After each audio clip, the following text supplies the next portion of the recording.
And welcome, welcome, welcome. It's Peter Winnick. I'm the founder and CEO at Thought Leadership Leverage, and you're joining us on the podcast today, which is Leveraging Thought Leadership. So today's going to be fun. I have Lucinda Halpern here, who is the founder and president of Lucinda Literary. She's been over 15 years of experience in the corporate and agency publishing side, and she's worked on a couple of little books you might have heard of, like Freakonomics. Another little author you might have heard of, Gretchen Rubin. And she also does a lot of stuff in this other universe that I know very little about in this stage of my life, which is literary representation. I'm sort of a one-trick pony on the nonfiction side, but you spend a lot of time teaching writers and authors and all that of all stages. So anyway, let's dive in and welcome aboard today, Lucinda. How you doing? Hey, thanks so much, Peter. I'm doing great. So I thought what might be fun, and from a lazy perspective, might save me a lot of time down the road where I can just send people links to this, is help me debunk a couple myths, because I get clients talking to me all the time of they've got this barely sketched out idea in their head somewhere, sometime.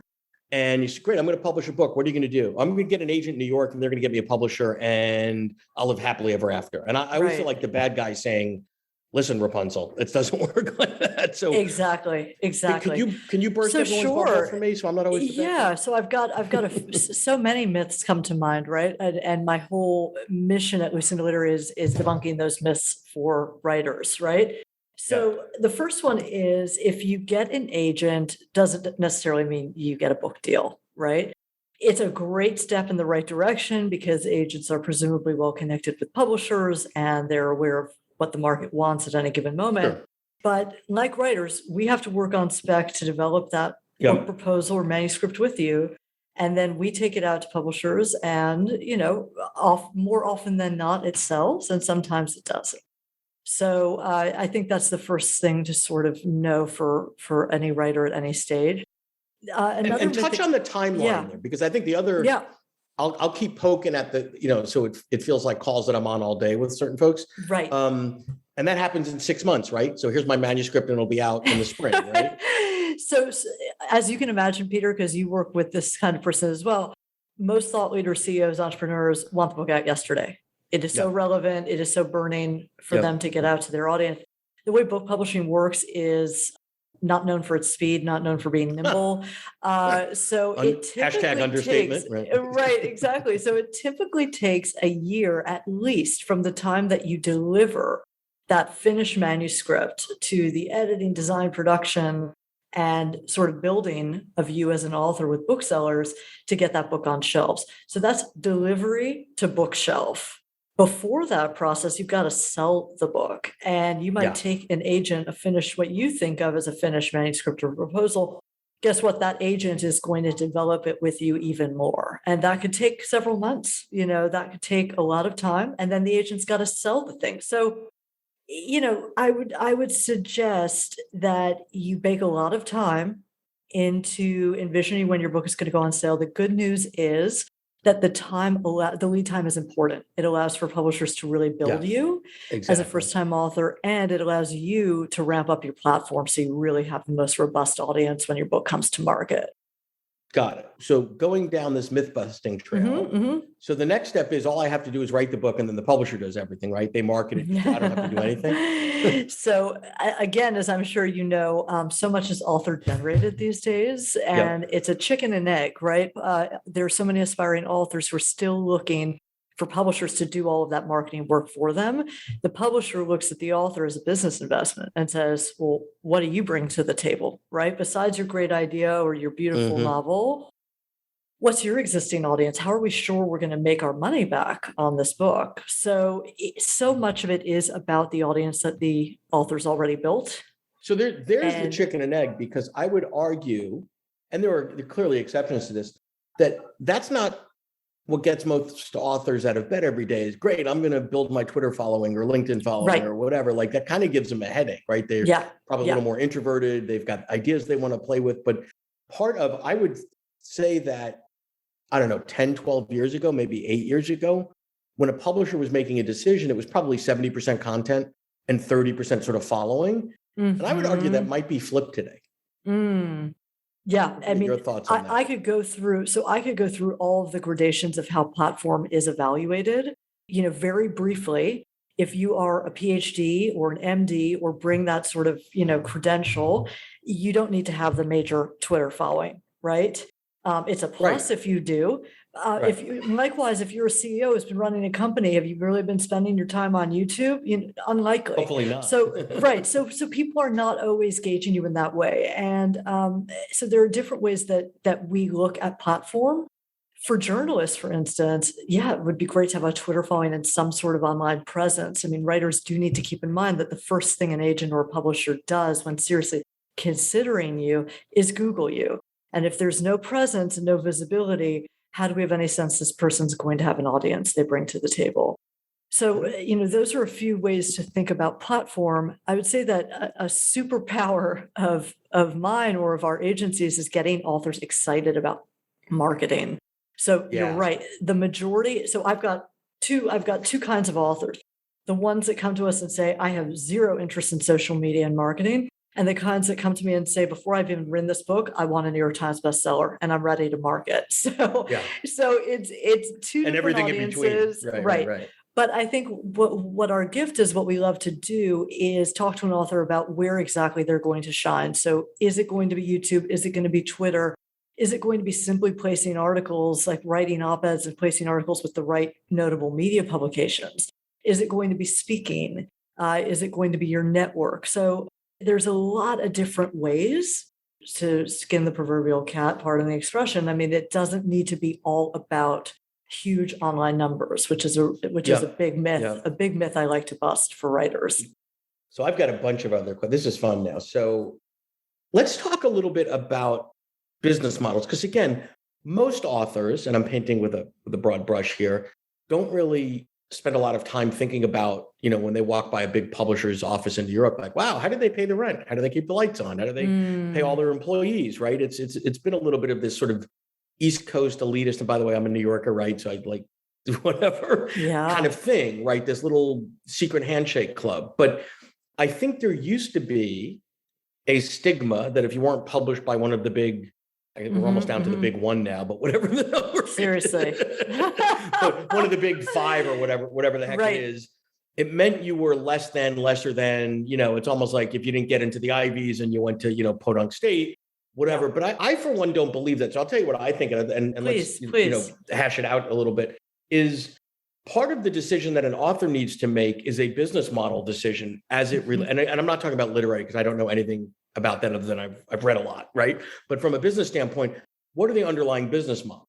And if speed is really important because you're writing on something topical, you might need to go self or hybrid or something in the middle, right?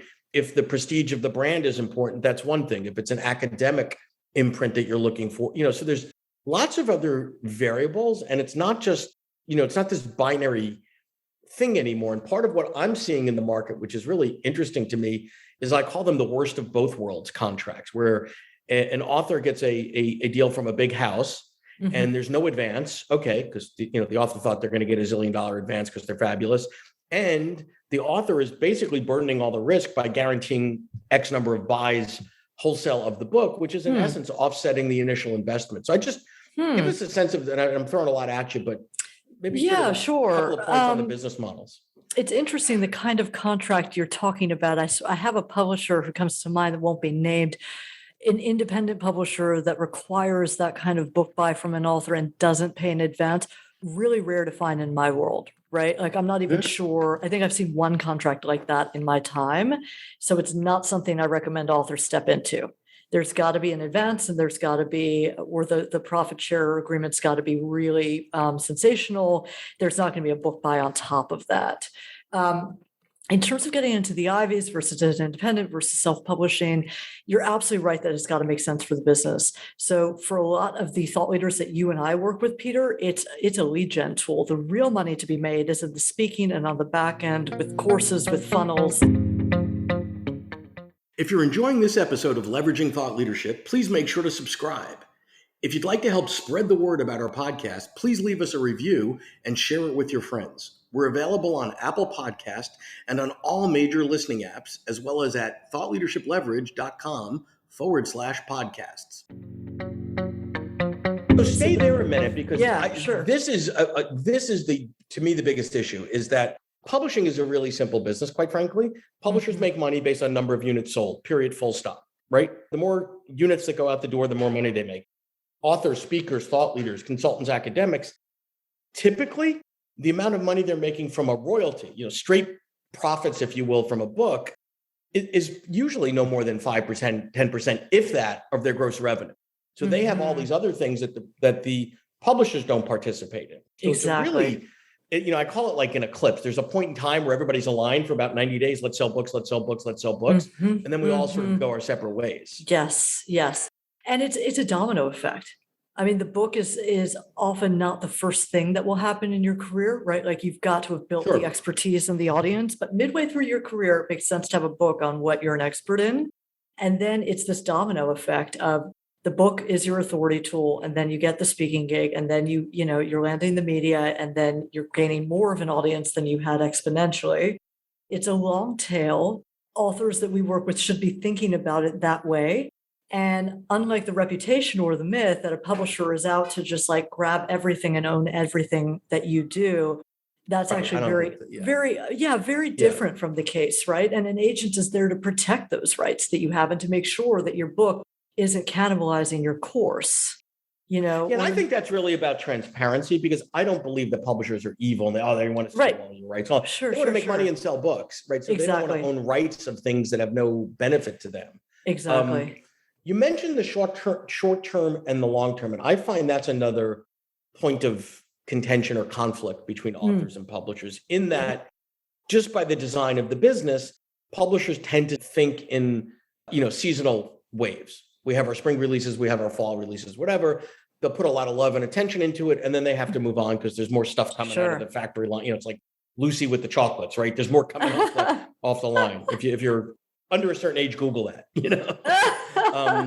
But it's like the next one's coming out. And I always tell my clients, not always, but most of the time, like, listen, hey, if you're making this investment in the book, be it time, be it money, be it energy, be it opportunity cost, you should, for the most part, be thinking about that along a 5 to 7 year amortization scale, right? Like I always argue, unless you're like, you're Michael Wolff and you're writing about, something so topical or seasonal that it's going to be less important, that, if you got the right book in the right person's hand, whether it's today, a year from now, or 3 years from now, the light bulb's going to go off. And I think sometimes authors don't, they feel this sense of rush, and then they get the depression after, 90 days out, and they're, oh my God, I only sold 3,222 books. Okay, that's okay.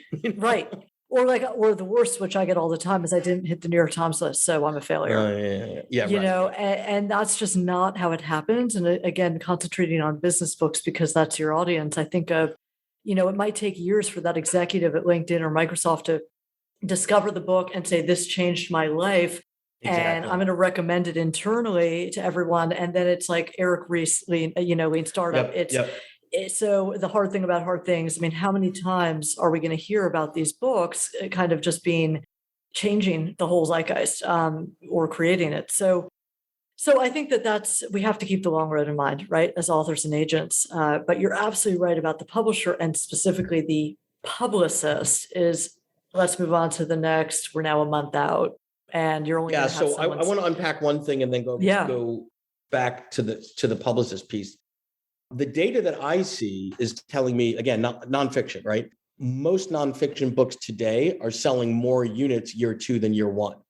Which makes a lot of sense, right? Because like you said, somebody reads the book and then they tell it to tell about their colleagues, their friends, whatever, and then they grab hold of it.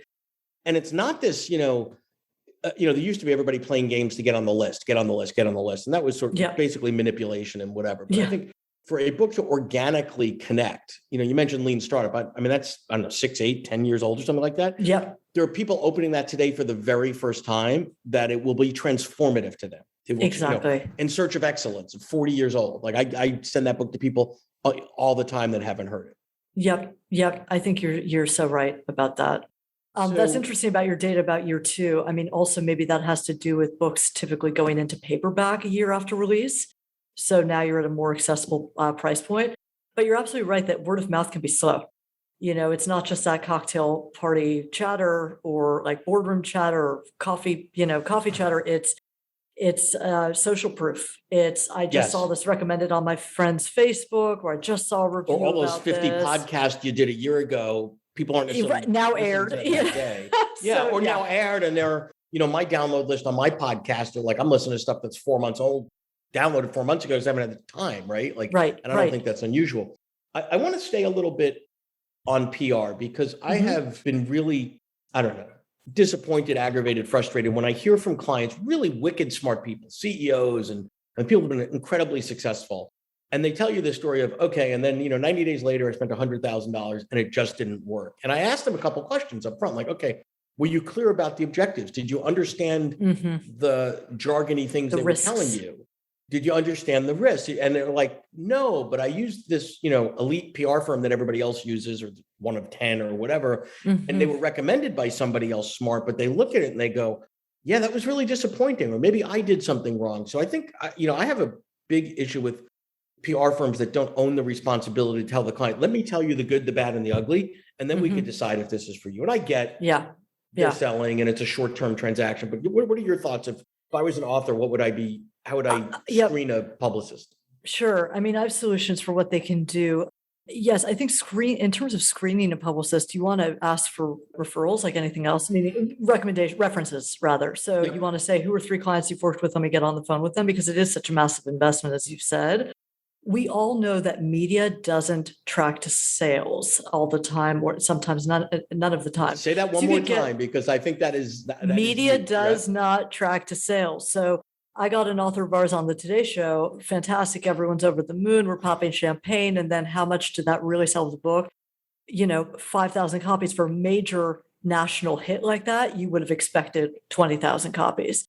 So that's a combination of how was the book tied in? Well, media is more news driven than ever before.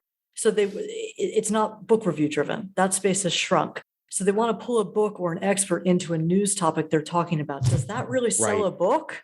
Not necessarily. So a good publicist should be talking you through all of these nuances. They should never be making guarantees.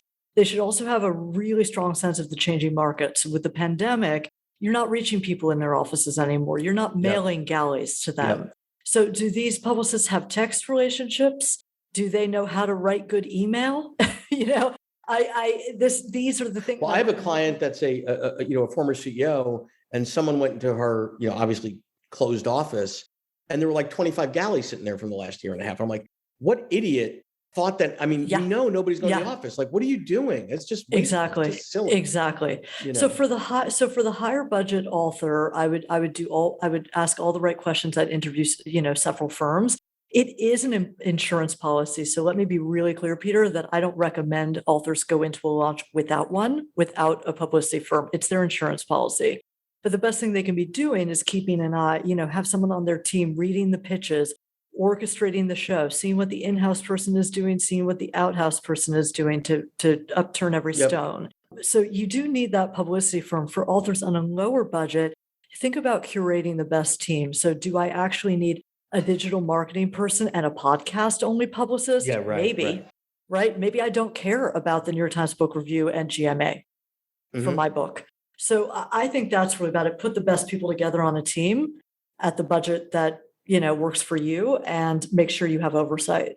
When you mentioned the podcast piece there, so we'll probably wrap up with this. So one of the things that I see there, given we've got a podcast, but I mean, that in and of itself doesn't mean much, is that people are paying all sorts of either publicists or these specialty podcast guesting agencies. There's a whole cottage industry going on to get them onto podcasts, which is a good thing, right? However, where I see it being a little silly is, I, as a podcast host, am getting pitched for things. And if anybody spent 30 seconds looking at my stuff, they know we don't do fudge brownies. We don't do there's a huge list of things that I'm like, the level of sloppiness and laziness. And I feel bad for the person paying for this, right? Because they might not know that, or maybe somebody will say yes to them. And I'm like, okay, the purpose of getting on a podcast is there's tiers, there's, the Good Morning America level, whatever. But even the smaller ones, if they've curated an audience that aligns with your market, who you're thinking, it's not about the big numbers. If somebody's got 3,000 boards of directors, that's an incredibly valuable audience to people looking to speak to that community. You're so right. No, you're absolutely right. And I have way too many authors. It's sort of like the New York Times bestseller conundrum.